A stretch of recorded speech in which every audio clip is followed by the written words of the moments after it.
Start more US based ఈ learning platform. మీరు కూడా స్లాట్ బుక్ చేసుకోవాలంటే ఈ నెంబర్కి కాల్ చేయండి.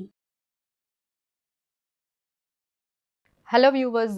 సో ఈ టాపిక్ అంతా కూడా మనకి సెబీ రెగ్యులేషన్స్ అండి. మనం లాస్ట్ కపుల్ ఆఫ్ ఇయర్స్ నుంచి మనం చూసుకున్నట్లయితే సెబీ చాలా రెగ్యులేషన్స్ తీసుకొస్తుంది. ఎందుకంటే మార్కెట్‌లో మ్యానిపులేషన్ ఎక్కువైంది అండ్ వాలటిలిటీ ఎక్కువైంది అండ్ స్పెక్యులేషన్ ట్రేడింగ్ కూడా చాలా వరకు జరుగుతుందండి. సో ఇవన్నీ తగ్గించడానికి సెబీ ఎప్పటికప్పుడు ఈ మధ్య అయితే మనం చాలా చూస్తున్నాము. So they are getting so many measures and they are getting so many regulations. So అవన్నీ మనం అప్డేట్ చేసుకోవడం అనేది చాలా ఇంపార్టెంట్ అండి. సో లెట్స్ స్టార్ట్ విత్ అసలు ఎలాంటి రెగ్యులేషన్స్ మనకి తీసుకుంటుందని చూసుకున్నట్లయితే ఫస్ట్ వాళ్ళు ఏం చేశారంటే ఈ మార్జిన్ అనేది 100% తీసుకోవడం స్టార్ట్ చేశారండి. ఎందుకంటే ఎవరైతే ట్రేడింగ్ చేస్తున్నారో వాళ్ళకి అసలు మ్యాక్సిమం రిస్క్ ఏంటో తెలియాలని చెప్పి వాళ్ళు 100% ముందుగానే మార్జిన్ కలెక్షన్ చేసుకోవడము. ఆ తర్వాత ఏఎస్ఎం జిఎస్ఎం అనేది తీసుకొచ్చారంటే అంటే ఎడిషనల్ సర్వలెన్స్ మెకానిజం కానీ లేకపోతే గ్రాడ్యువల్ సర్వలెన్స్ మెకానిజంని తీసుకొచ్చారండి. సో దట్ ఈ స్మాల్ క్యాప్ మిడ్ క్యాప్స్లో ఏమైనా మన బ్రోకర్స్ మ్యానిపులేషన్స్ ఇవన్నీ కూడా కంట్రోల్ చేయడానికి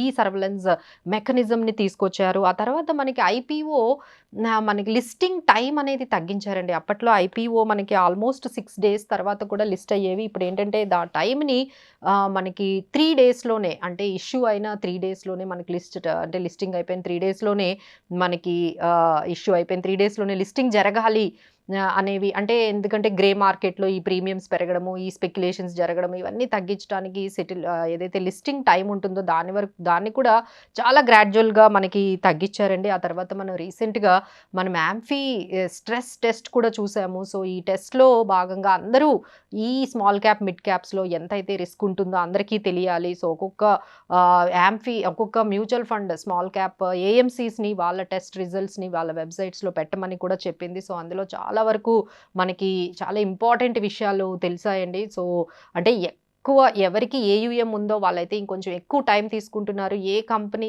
ఏ ఏఎంసీ, ఏ స్కీమ్ అయితే ఎక్కువగా స్మాల్ క్యాప్‌లో ఉందో మాక్సిమం అమౌంట్ వాళ్ళు స్మాల్ క్యాప్స్‌లో ఇన్వెస్ట్ చేస్తున్నారో వాళ్ళు ఎక్కువ టైం తీసుకుంటున్నారండి.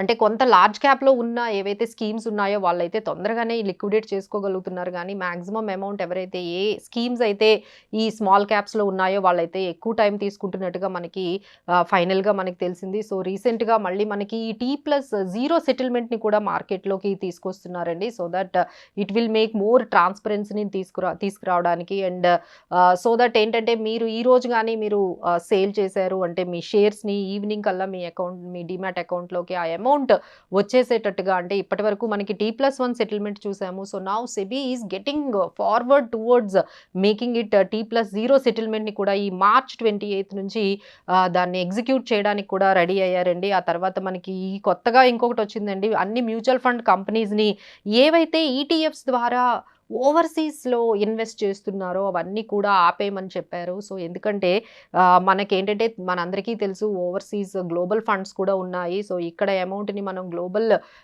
కంపెనీస్‌లో కూడా ఇన్వెస్ట్ చేస్తున్నాయి మ్యూచువల్ ఫండ్ కంపెనీస్. సో అవన్నీ కూడా లిమిట్స్ అనేవి ఆల్రెడీ రీచ్ అయిపోయాయి. అంటే వాళ్ళ మాక్సిమం లిమిట్ మనం చూసుకున్నట్లయితే మనకి $7 బిలియన్ ఏదైతే ఉందో అది రీచ్ అయిపోయింది. ఈటీఎఫ్స్ ద్వారా $1 బిలియన్ ఉంది. అది కూడా రీచ్ అయిపోయింది. కాబట్టి so SEBI has asked all mutual fund కంపెనీస్‌ని మీరు ఈటీఎఫ్స్‌లో కూడా ఇన్వెస్టింగ్స్ అనేవి ఇంకా ఆపేయాలి అనేది చెప్తున్నారండి. సో తర్వాత కొన్ని ఆల్రెడీ స్ట్రెస్ టెస్ట్ తర్వాత ఇంకొన్ని స్మాల్ క్యాప్ కంపెనీస్ కూడా మాకు ఇంకా మీరు మ్యూచువల్ ఫండ్స్ ద్వారా స్మాల్ క్యాప్స్‌లో ఇంకా ఇన్వెస్ట్ చేయటం కానీ, యాక్సెప్ట్ చేయటం కూడా వాళ్ళు అమౌంట్‌ని ఆపేశారు. So many changes are happening అండి. సో మాక్సిమం ఏంటంటే to protect the investors, small investors risk అనేది చాలా ఎక్కువగా ఉందండి. రీసెంట్‌గా మేము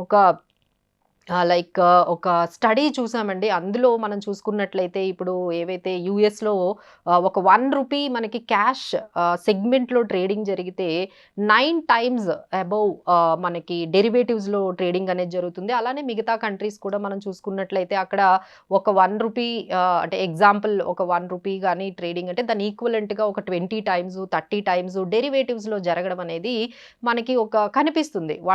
9 టైమ్స్, 20 టైమ్స్, 30 టైమ్స్. బట్ ఇండియాలో మనం చూసుకున్నట్లయితే వీఆర్ టాప్డ్ అండి.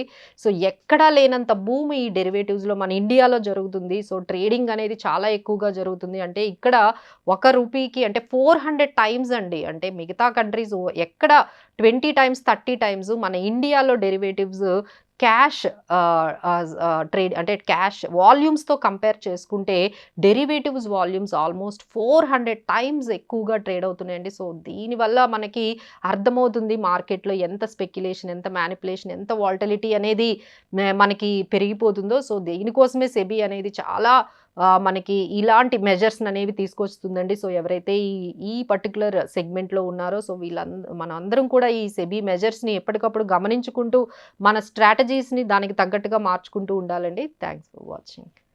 సుమన్ టీవీలో మీ పర్సనల్ అండ్ బిజినెస్ ప్రమోషన్స్ కోసం కింది నెంబర్కి కాంటాక్ట్ చేయండి.